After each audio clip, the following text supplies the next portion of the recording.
Hey, back here, Tom Lawrence with another YouTube video. This one's for the UniFi multi-site. So I showed you how to install it, showed you how to install it on Linux, kind of give you an overview of how the software works, which is pretty slick. And some people asked how to do your own multi-site. So this is for us, we have internal servers, but you could do this in a cloud-hosted server, AWS, Azure, or pick your favorite hosting company where you want to put this and spin up a Linux instance. So we install this headless and get it going like we did in previous videos, and now we're going to set it up for multi-site. Now there's a few things we need to do to get this to happen. First, we're going to have to open some ports. So I made a list of the ports that need to be open.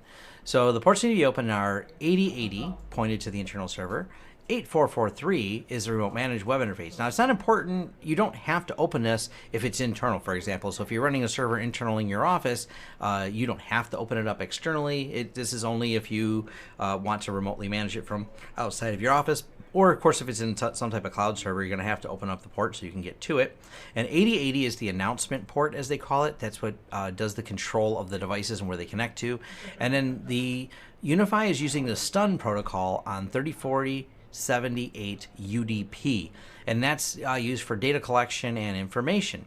Now, you could set this up where it's set in form, and I'll explain what these mean in a second when we get to the actual process for this, but it's unifi.yourdomain.com. It's really anything you want to make up, so you could call it whatever, my Wi-Fi stuff .yourdomain.com, and that's just, outside the scope of this. You just have to set up a DNS entry to point to whatever the IP address is to that, and then you use the set inform command, which we're going to cover here in a few minutes.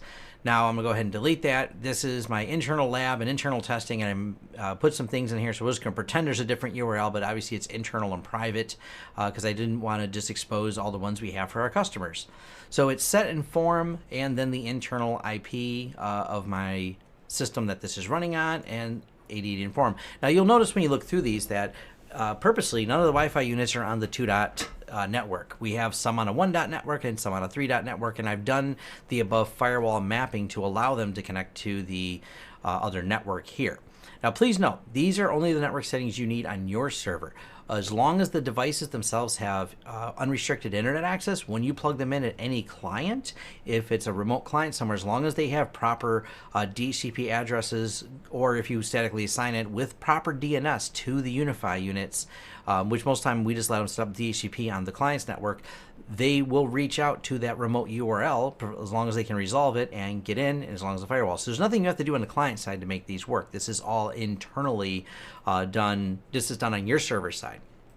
So let's go over how it works real quick. So I'm going to slide this out of the way now that we know the URLs to use. So right here we have the current site. We're looking at LTS Office, and then we also have one called Tom's House. And you'll see that this one is on the .1 network. And then we have another one over here, LTS Office, and that one's on the .3 network, and we are connected to the .2 network over here. So they are completely separate networks, and the firewall mapping is allowing each of these to come through.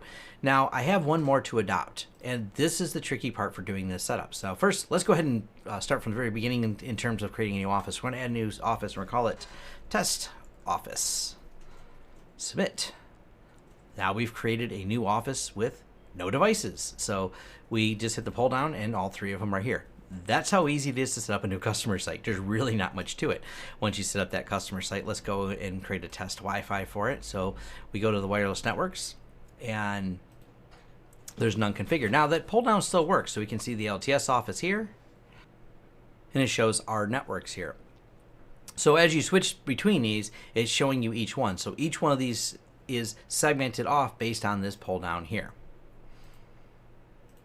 So we'll go back to the test office that we're setting up, and we'll go ahead and create a test Wi-Fi for it.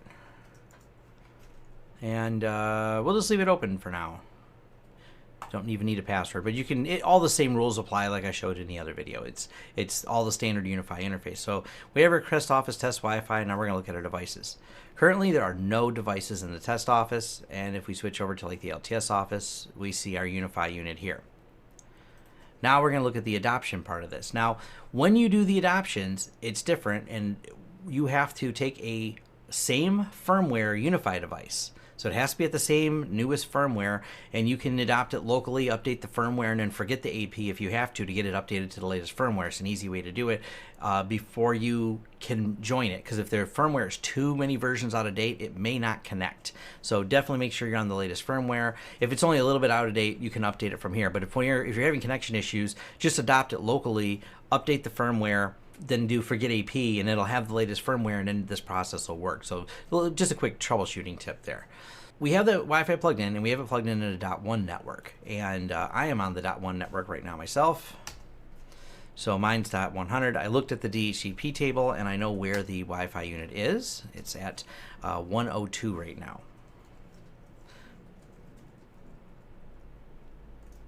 Now, a default unadopted UniFi AP unit is going to be username UBNT and password UBNT. So we're going to SSH into UBNT 192.168.1.102. I looked up, as I said, in the DHCP table to find out what IP address it was assigned to. You lack local discovery when these are remote, when your cloud controller is remote or not on the same network. You're not going to get that local discovery like you're used to, where you're just going to get pending adoption. So this is the process by which you adopt them. All right, now we're at the command line. Now, we had done this set and form, and like I said, normally you'd want it to be your external URL as long as it's resolvable. And you can test to see that things are resolvable here. So we can ping lawrencesystems.com, for example, and see that it resolves. And I actually got it renamed locally, but let's ping google.com.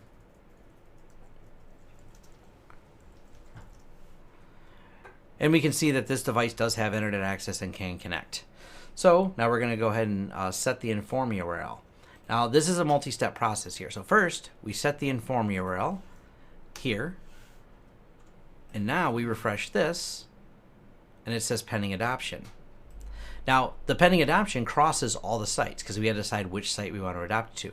Now we click adopt, but it's not going to adopt just yet.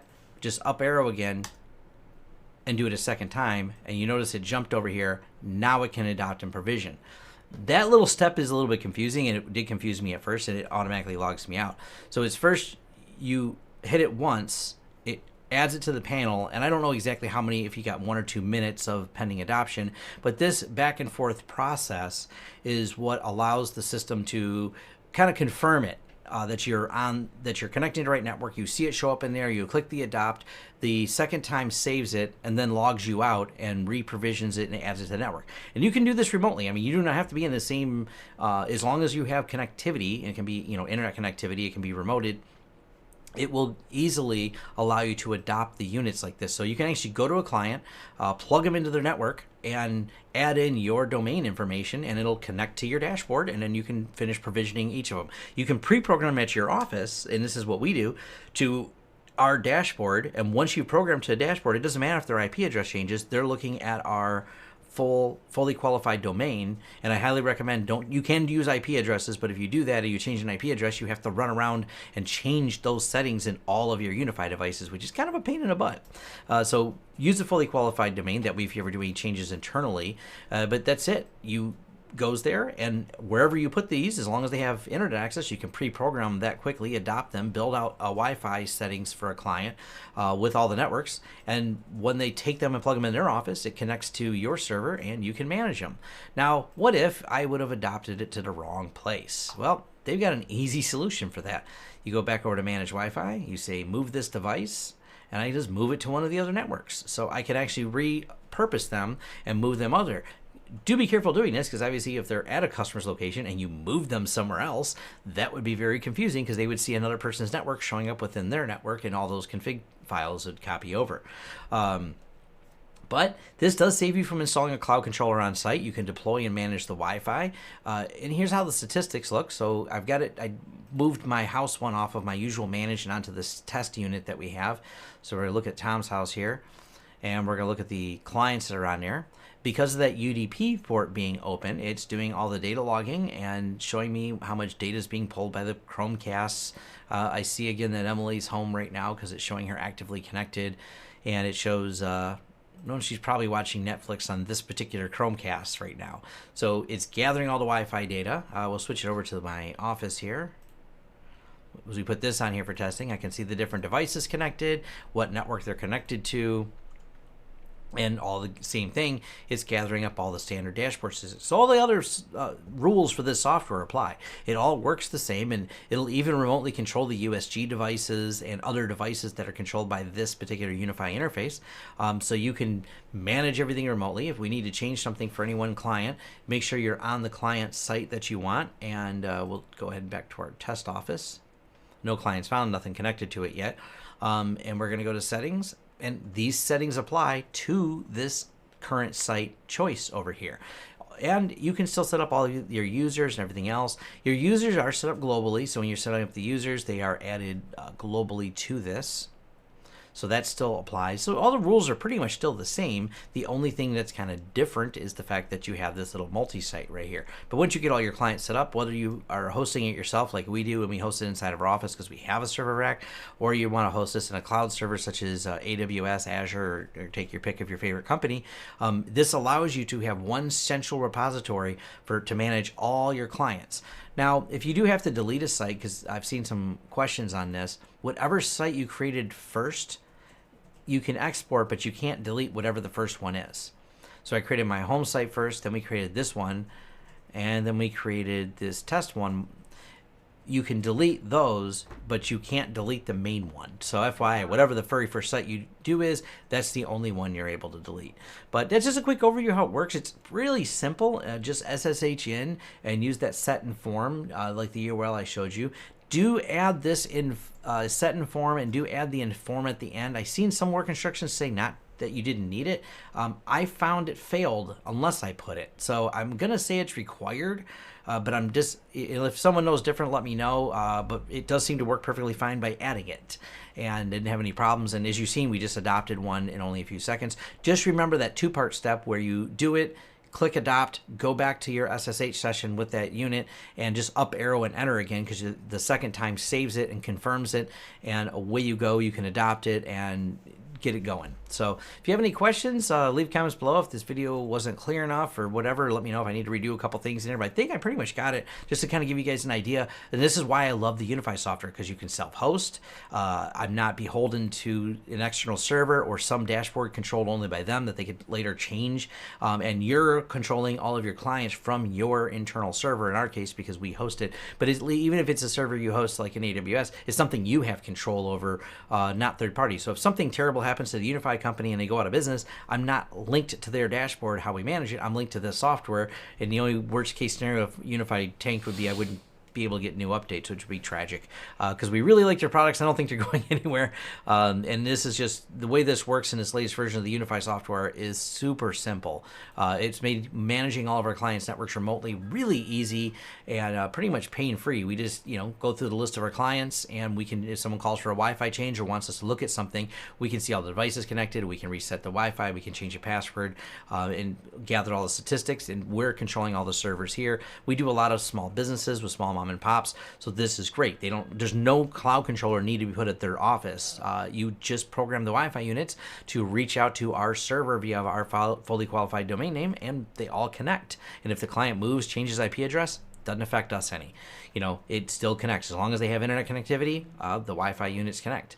So thanks again for watching. If you like the content here, like and subscribe. Appreciate it.